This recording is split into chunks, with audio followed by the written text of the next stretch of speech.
Hello, and welcome to the High Little Guy Show, the show where you get the high from the little guy. I know it's been some time, but sometimes being still and dealing with what you're dealing with is what's needed. And sometimes it's depression, sometimes it's you have to figure out some life circumstance that you're trying to work through. Sometimes it's health related, sometimes it's a multitude of things. Sometimes you just don't take time for yourself to reflect and to think and to, wonder what could be done in a different way. Maybe a more effective way, easier way. Excuse me. So, my God. Well, that's what I've been doing.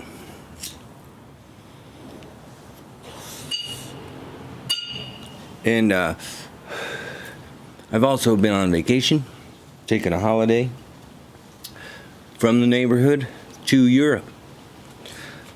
Maybe somebody caught the Billy Joel reference. If you're wondering what Billy Joel reference, then you missed it. You should continue on with this video as we continue, which we're doing now.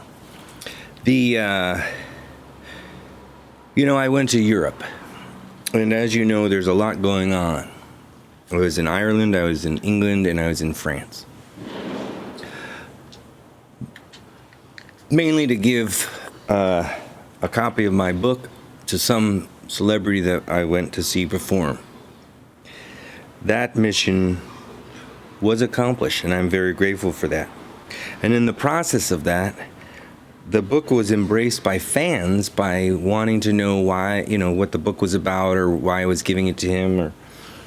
And my answer was always the same, which was it's a true story about when I'm 9 years old and how I dealt with my grandfather's death in order to help parents talk to their kids about death, dying, grief, and loss in a way that they could understand. And in addition to that, there's a song that's written in the book and, Instagram account for my dog that people follow. And at the same time, there's over 30 song references to this artist. And it was for that reason I was giving it to them. But every time I told the fans of this band about this book, they just wanted to buy a copy. And it's been getting really great reviews, and I'm very grateful for that. And I'm honored by that. One woman actually took her book from, I think it was New Jersey to Paris to have me sign it, which was a awesome little treat. But as I'm going through my journey, one thing became really clear. That us as human beings are love. We are made from love. It takes, the sperm and the egg connecting and merging into one that becomes you. Whatever you want to consider yourself being. A man, a female, a woman, or non-binary, or any other version, or alien, Some people just want to be other,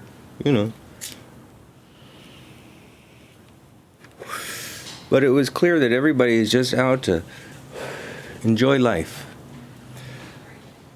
That we love each other and that we want to get to know each other and play with each other and learn together and play together in a way that it socializes, and because that's what there is to do as life is to enjoy and wonder and create and do things together.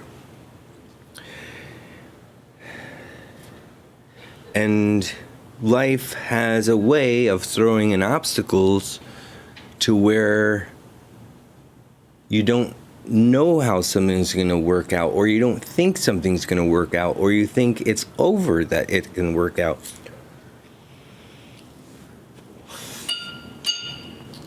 And it's in those moments, when you really have to question your faith and your belief. in that faith. I did not expect to sell 20 books while I was away. I expected to give my book to this celebrity. But that love was reciprocated in me just being me. And that's what felt so honoring, is that people embrace something that is a story of mine that I, gave to the world. I hadn't told that story in 35 years. Not one person knew it until I wrote the book. And that also speaks to the culture of how afraid I was to put some art into a world of where, at the moment at least, a lot of judgment is going on, a lot of opinions are flying around. There's not much to come together. There's all about how we're going to survive, or what strategy and plan and this, that, and the other thing. And it's, what about, where can we find love? How can we express our love? What do we need to do to have this war cease, and kids and innocent people being wrongly killed stop? Nobody has the right to kill anybody. Unless that person wants to die, I guess. It's up to their body, their right. But I digress. It's inherent that human beings are just full of love, and we want to express it. And it's how do we get back to that? Do we just need to look for love and point it out when we see it? Like, oh, look at those two people kissing. And go, that's love. Sometimes that helps. Sometimes there's something to say what you love about yourself, or what you love about life.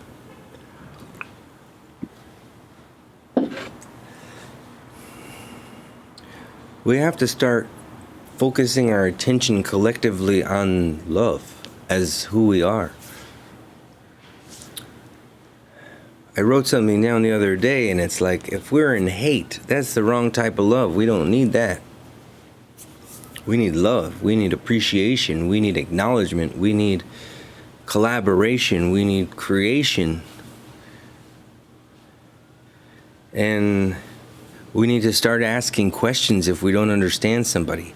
Just because somebody says something racist, you might not have understood the context in which they said it, but at the same time, you could also find your own belief calling them racist and living in a conversation of divide and separation. I'm not saying things aren't going to hurt your feelings. I will say everyone's a bit sensitive and overedged in the comicness of our differences that used to exist in the 80s, maybe early 90s, where we can poke fun at ourselves, has disappeared because everyone's so image conscious these days. And we have forgotten, one, to love ourselves. If you can't love yourself, there's no point in doing anything else except what you're programmed to do in the society, and go to work and make the money and do whatever you got to do with it. But the self-love, that's what I've been working on in therapy. It's when you grow up and have so much PTSD kind of situations, and you have to decipher for yourself what's real and what's not real. It gets taxing and it gets tiring, and it's frustrating because you sometimes don't see it and you want to see it. I think people are inherently good. I think people want to learn. I want to learn. I want to expand my mind and have different experiences. Going on that vacation was soul enriching, to go explore other countries, and even though there were shitty parts of it, there were fantastic other parts. And which brings me back to is I didn't really have the money to go, but I had a belief in that this celebrity needed to have my book. And I had no choice but to have my whole faith believe that that was possible and that was going to lead me somewhere. For no reason other than I just believed it and had faith in it. So I went to the first concert and I didn't give it to them. In fact, it got a little dirty and I got a little annoyed by it, that I wasn't going to bring it to the next show that I had gone to as an opportunity to give this person a book, which I, had an autographed to them and signed a little, saying thanks and such, as a personal touch from me to them. And I didn't want to take it because I didn't want it to get dirty. I figured I'll save it for when I'm in France, in Paris. And something told me to bring the book and give it to this person's vocal coach, who I kind of knew where they hung out. And long story short, I brought the book. And I walked up to the guy where he was, the vocal coach, and I said, "Hey, I have this book I want to gift to somebody." And they said, "Hold on, come back later. I'm, got stuff to do in the beginning of the show." Sure, I get it. So I go in and I'm like in the fourth row, and a couple songs, this band starts and a couple songs play, and I have a thought, I should go in the back. Maybe he'll not stay for the whole show, and I just want to make sure he sees me. And so I walked back to where he was, and I just didn't say anything, just kind of stood there. So when he left, he would see me and know that I was there or where to find me. And I'm just, enjoying myself, dancing, singing, writing the set list down, holding my little sign with my book behind it. And after a couple of songs, he comes over and he says, "What's the book about?" And I told him what I said earlier, and he took the book and is gifting it to this celebrity for me, which I am eternally grateful for. It was a good deed on the faith of this was an honest gift. And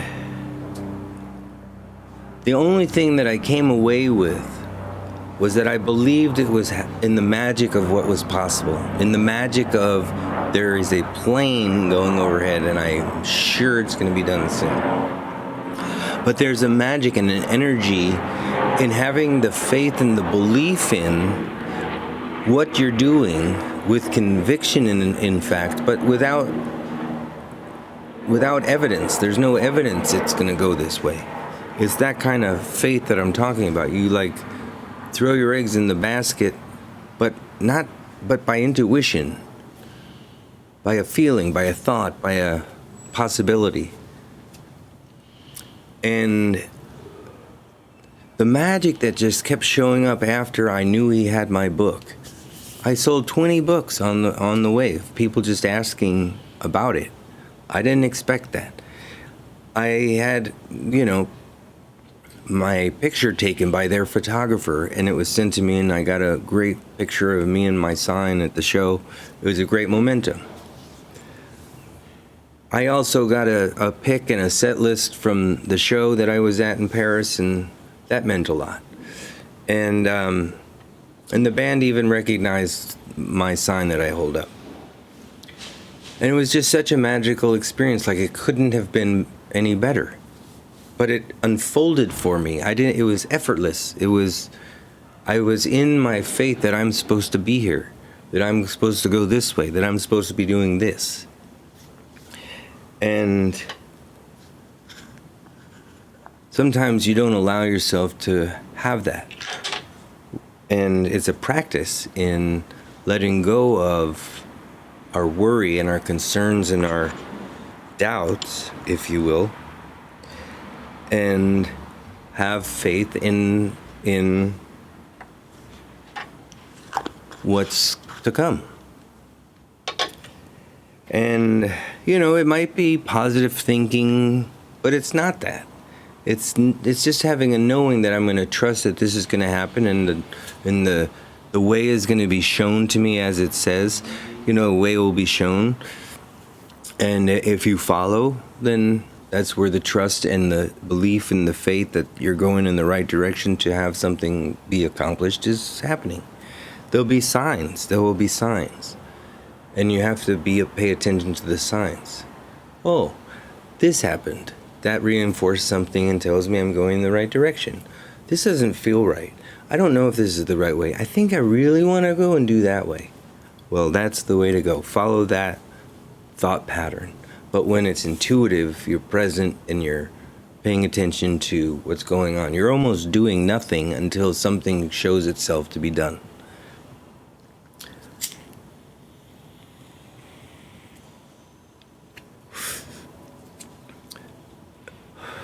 And that's magic. There's nothing better. But you have to believe in it, because it won't exist if you don't. So I believe that we are love. We are all made of it. We are all capable of it. And because our consciousness isn't focused on love and togetherness and kindness and all the other things, because there's war thrown in our face, we have to take the time as our own individual resource to be for love, to be kind to others, to offer a hand, to hold the door, to open the door, to say please, to say thank you, to acknowledge somebody for what they did. Doesn't cost you nothing. But it spreads love around, makes people feel good. And that feeling good is what's the jammy love we got to spread around. Let's feel good. Let's not be afraid of each other. Let's ask questions so we understand each other. Why did you say that? I thought it sounded racist. Can we talk about it? Then you're opening up a dialogue. You're not just walking away from a situation in which you cut off somebody else that might have not even understood what he said as something, or he or she or whatever, as a racist comment. So maybe people need to have their eyes opened. That takes a willingness, that takes a trust, that takes a belief in the faith and the humanity and the kindness of each other that I witnessed, in Europe and here, not so much, but in Europe it's palpable, the difference. At least it was for me. Anyway, I hope that we just get reminded of what's important. There are literally people dying as I'm making this in Gaza or wherever in Israel, and it kills me. I don't know how to stop it. This is me stopping wars by sharing love and being and reminding people to be loving to each other. Say hello to your neighbor. Make it as simple as you want. Maybe you just try and say hello 1 or 2 times a day. Baby steps, We could all learn again. Because the minute you think you know everything, you've cut off everything else there is to know. And there's a lot. I don't know half the shit I need to know, but I keep moving forward. I learn as I go. I mean, I do sort of fly on the seat of my pants, but I don't mind. We got to do what works. And as long as you ain't interrupting anybody, hurting anybody, go ahead. I think that's all there is to say today. But I thank you for coming back. And if you would, please subscribe and like the channel so that you get updated as to when I make new content. Leave a comment if you have something to say, a question to ask. In fact, if you do have a question, you could email the highlittle@gmail.com. That's the highlittle@gmail.com. And let me know what you think. If you have a question, let's talk about it. Peace. Until then, be good, be kind, and I love you.